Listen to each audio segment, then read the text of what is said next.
Hey, welcome back to my channel. In today's story, Op takes the helm as CEO of his own happiness, armed with a few hard-earned lessons together.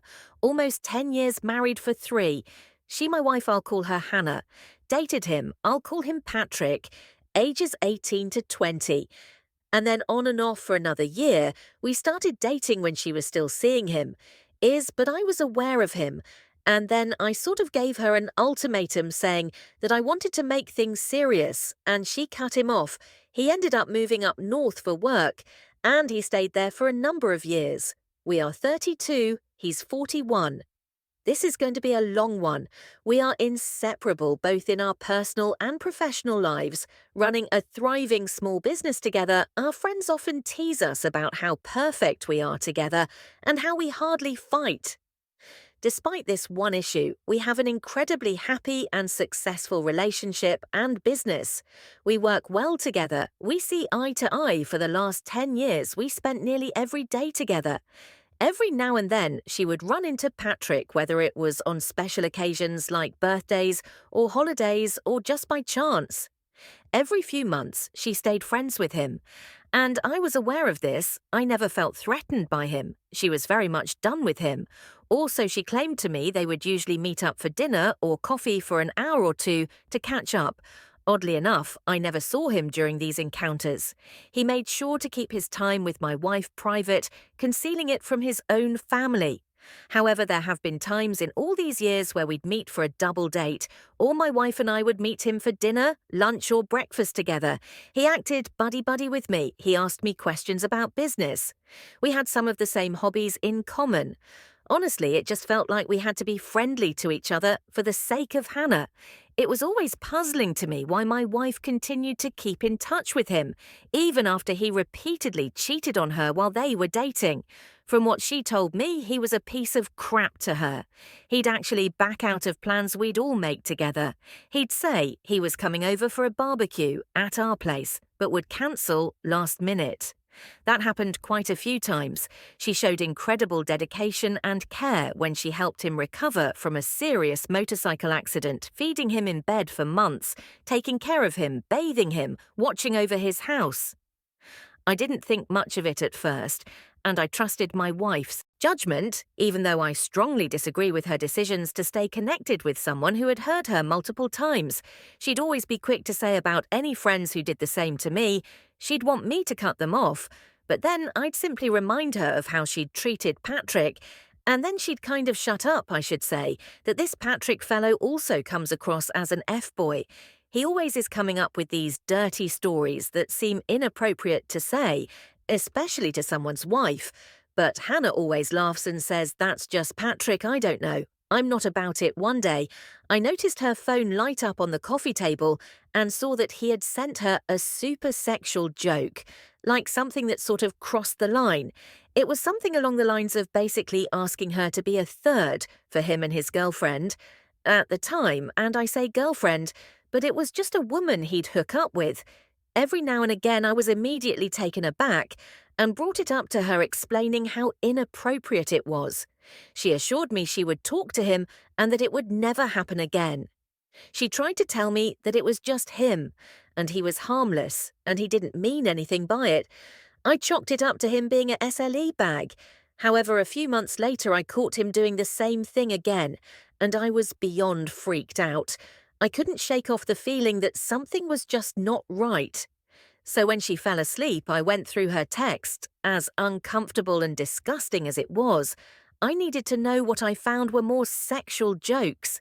And even some texts criticizing me. In a fit of rage, I immediately woke her up, was scrolling through the messages with her, and basically forbid her from seeing him ever again. If this behavior continued, I said it's totally inappropriate for him to be messaging her, this no matter how close of friends they were. I said no other male friend send her things like this. And he's totally disrespecting me in our relationship. She stopped seeing him and messaging him for several months after that incident. After a year or so, she manages to convince me to be okay with it. Once again, maybe it was because he needed some real estate advice, and we happened to work in the field, or maybe I was just worn down after a year. Either way, I agreed to meet of her coffee with Hannah. It seemed fine and normal for some time, but I couldn't shake off the unease and continued reading their texts, which disgusted me. Eventually, I found more inappropriate jokes from him. I reached my breaking point and firmly declared that this would be the last time this happens, or I'd be leaving. I said if this happens again, she's clearly disrespecting me. She tried to say that he's always been like this, and it's pretty harmless. It's just his sense of humor, I say. No, I'm not having it. I'm serious, Hannah. I'm not going to let another man talk to my wife like that. From then on, she promised not to engage in conversations like that with him and would only communicate about work-related matters. Now a year later, somehow once again, dumbass me, I come around to allowing them to hang out, but I'm not happy about it, and I don't hold back from telling her so. And it becomes our sole problem in our relationship. It becomes all we fight about.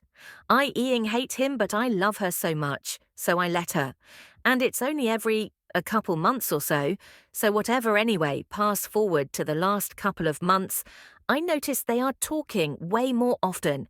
She's going into a different room. If he calls her, voice totally changes, lots of phone calls and texts. She's laughing after reading whatever he sends her.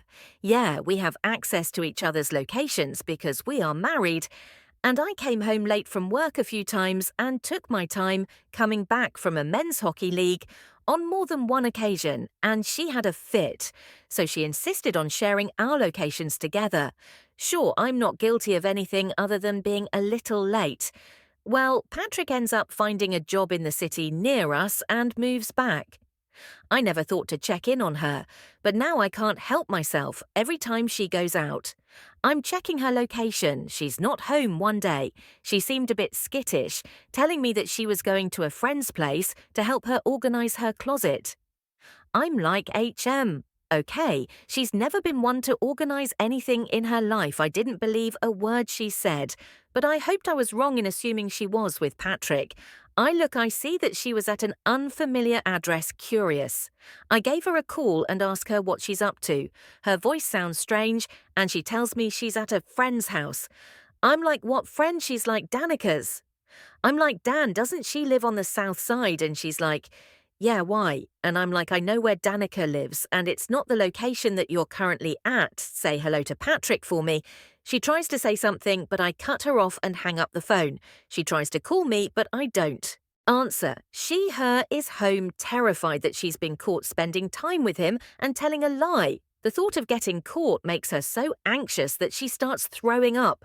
We get in this huge fight and I tell her that I'm leaving. I've packed a bag. She's on the ground, dry heaving and hyperventilating. We're supposed to meet with one of these big clients for work the next day, but to tell her to not bother coming to work or I'll have her arrested for trespassing. She's literally sobbing at my feet as I'm leaving the house. The next day, she doesn't show up to work. My mind is racing. I'm trying to deal with one of our biggest clients yet. But my mind isn't all there. It's torture. She texts me, and it's full of apologies of lying about where she was and for the fight that night, but insists that nothing happened with Patrick. She said she only lied because she didn't want me to get mad, because she knew I wouldn't be happy with her going to his house by herself. She said he needed a hand unpacking the last of his stuff. I try to keep my cool and focus on the task at hand, but my thoughts are consumed by the truth behind her words and my own insecurities. Despite his sporadic presence in her life over the years, I can't stop my mind from wandering to thoughts of him and comparing myself to him. He's incredibly wealthy, and I'm certainly not, despite our prosperous business, and yeah, Patrick is a pretty good-looking guy. He knows how to dress himself. He takes care of himself. He likes the finer things in life. These thoughts haunt me even when we're together intimately. I try to brush them off, but they persist. I don't trust my wife with him, and that's what it boils down to. I stay the night. At work, I text her and tell her not to come in again tomorrow. I decide that I'll go home the next day at lunch to talk to her. Let her psycho. For the last few days, I've gone in and checked her location. But she's been at home the whole time. I'm thinking, okay, maybe this is all in my head. I'm thinking maybe I'm the bad guy for treating her like this. Maybe I'm overreacting. The next day, I check her location before I leave work and she's at home. I decide not to let her know I'm on my way, and instead I was going to surprise her while I get there. Her car is in the driveway, her phone is on the counter, but she's nowhere to be seen. I'm thinking maybe she went for a walk. So I wait, nothing. Her purse is gone. Her running shoes are in the closet, but her keys to lock up are gone. Someone must have come to pick her up. She left her phone at home so I wouldn't know her location. So I had a hunch I remember the address of his house, and I think before I head back to work I'm going to drive by, just to see what I find. I parked down the street from the house and decide I'm going to walk up to it. If anything, I'll walk up to the door and pop in, just to say hi I get to the house. And there's a big bay window, and as my eyes adjust, I can see into the window just enough to see Hannah and Patrick sitting on the couch. She's on his lap, kissing him, and her arms are wrapped around him.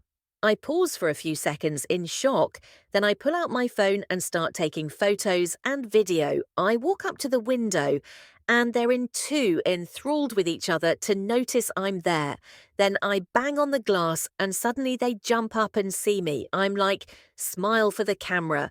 I make it back to work and think of all the times they must have been together. Out of the dozens and dozens of times I have let them get together. It can't just be the one time, right? My trust in her is completely shattered. I can't believe those were the only 2 times they met up. Despite all the suggestive and sexual text between them, she expects me to believe that they only made out for a short time.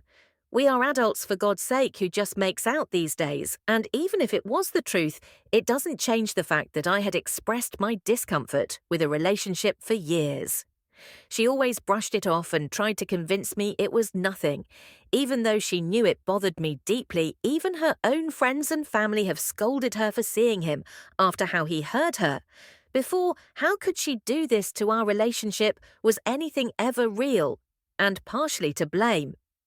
I should have stopped things from the start. I should have walked away earlier, but I wanted to trust her. I wanted to believe so badly that he was nothing but a friend who didn't know how to stay within the boundaries. He was clearly never threatened by me. He knew exactly what he was doing. Do you think she ever moved on from him? Maybe she convinced herself that their relationship was just a friendship, and now she'll do anything to get his attention. Has anyone else experienced this? What should I do? I hate that I have to share this. I don't want our mutual friends to find out, wow, you're living proof that love is blind deaf and occasionally dumb as a brick. Let's face it, the fact that your wife continues to prioritize her relationship with Patrick over your expressed concerns, and the stability of your marriage speaks volumes.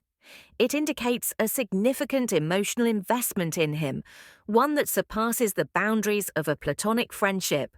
Her willingness to deceive you about her whereabouts and activities only further reinforce the idea that there's something more than meets the eye. Leaving a relationship is never an easy decision, especially when there are years of history and emotional investment involved.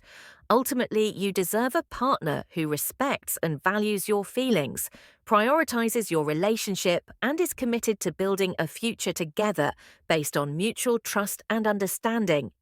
If your wife is unable or unwilling to meet these basic requirements, it may be time to reevaluate the viability of your relationship and consider whether it's in your best interest to move on. Update. All right, it's been 3 months and I've talked to a divorce attorney about separation and divorce. And that's been messy because we own a business together. I was a nervous wreck for a few weeks. After sending to her the formal notification, she tried to deny everything and tried to countersue me for defamation and emotional distress. But I had all the evidence and she knew it. I had to include any and all relevant communications, such as text, photos, videos that confirmed her actions. So that was also fun. The funny thing about that is she was in breach of a partnership agreement that we signed. When we started the business, I was able to formally notify Hannah in writing that she was in breach of the partnership agreement due to her infidelity. This notification clearly outlined the specific provision of the agreement that she had violated and the consequences of her breach. Thus, she's about to no longer be a co-owner or a business partner sucks to suck. Guess she should have thought of this when she was sucking face with Patrick. All of this means that she's going to be transferring her ownership shares to me. At the same time, the house was under my name, and my father had co-signed for us at the time. So she's been out of the house, she went to stay with her cousin, and then eventually moved in with Patrick. My heartbreaking conversations with some of our mutual friends confirmed what I'd feared. She never moved on from Patrick. She would talk about him constantly with some of our mutual friends, and they always thought it was suspicious. One of our friends, Lies, even said that she told Hannah that if she mentions him one more time to her, that she'd tell me everything she said. Lynn's apologized for not telling me sooner. I've sought therapy to help me cope with emotional turmoil, and I've learned to forgive myself for the mistakes I made in our relationship. I've sought solace in new friends and hobbies, and I'm slowly gaining back my sense of self. I know it's hard to believe, but it's a relief in a way. Right, I've been carrying this weight of doubt and mistrust, and now I finally have the proof confirming what I feared all along. Some of her friends didn't see it coming. They thought all was sunny in Coolsville, signing off, "Well, would you look at that?" It seems like Lady Luck has finally decided to grace you with her presence despite the drama and chaos of the past few months. You've managed to come out on top. Who would have thought that your ex-wife's infidelity would end up being the golden ticket that secures your future? It's like the universe decided to throw you a bone. After all the drama and heartache, discovering the truth may have been a bumpy ride. But hey, at least you've arrived at the station with your sanity intact, for the most part. Update 2, it's been 10 months now since I filed for divorce. The business is officially mine. What a relief. Lynn told me that Hannah had called her up recently to stay with her, as she uncovered that Patrick was seeing someone behind her back. So she moved out, and she's back at her cousin's. Ironic, isn't it? She still doesn't have a job. She's been trying to start up her own thing, though she faces the challenge of building it from the ground up. Since I retained all the clientele, consequently she was unable to transfer for any existing business. I believe I contributed the majority of the business acumen to our endeavours. As I continue to rebuild my life, I find myself wondering what it was about me that made me so blind to the truth. It's unsettling to think that I could have been so wrong about someone I loved. Our mutual friends have been incredibly supportive throughout this entire ordeal, even though some of them were taken back by the revelation they've offered to help with the business or to just be there for me. As I navigate this new chapter of my life, I appreciate them more than words can express. I decided to take my friend's advice and dip my toes back. Into the dating world, it was nerve-wracking at first, but meeting new people helped me realize that there was more to life than dwelling in the past. I went on a few dates, some good and some not so good, but each one taught me something about myself and what I was looking for in a partner. She's pretty great so far, but we're just having fun and getting to know each other. Life is moving forward. I've learned my lesson about trust and communication, and I'm no longer willing to compromise on those things. In a relationship, I'm grateful for the lessons I've learned in the relationship I've built throughout this journey. It's been a difficult road, but I've come out stronger and wiser. I'm excited to see what the future holds. And to continue moving forward in life, isn't it? Just the icing on the divorce cake to hear that Hannah's back at square one, viewing up with Lind after her own dose of relationship drama with Patrick. The irony is so thick, you could cut it with a chainsaw. It's no surprise that Hannah is struggling to find her footing without the business backbone you provided building. Something from scratch isn't easy, especially when you're starting from ground zero. But hey, she made her bed. Now she's got to lie in it. As for your journey back into the day world, well, consider me impressed. It takes guts to throw yourself back out there after a roller coaster ride like yours, and hey, if this new flame is sparking some joy, why not let the good times roll? Life's all about moving forward, learning from the past, and not settling on anything less than what you deserve.